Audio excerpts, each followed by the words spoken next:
God or a higher purpose. They experience moments of transcendence during prayer or meditation. They feel moved by sacred music, inspired by spiritual teachings, and comforted by religious communities. But, always notice the pattern, their spiritual experiences are always mediated through external forms. A psychic reads the Bible and feels God's presence through the words. A pneumatic recognizes the awareness that's reading. A psychic feels peace during guided meditation. A pneumatic discovers the consciousness that exists before any technique. This distinction is everything. The most insidious aspect of the psychic condition is the reincarnation trap.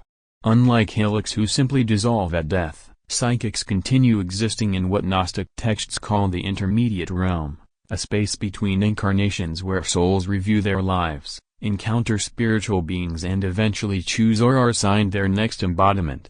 This sounds like spiritual progress. But, it's actually an elaborate prison system. Page 14.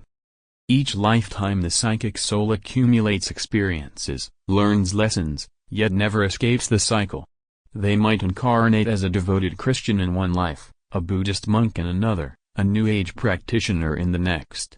The forms change, but the fundamental dependency on external spiritual authority remains.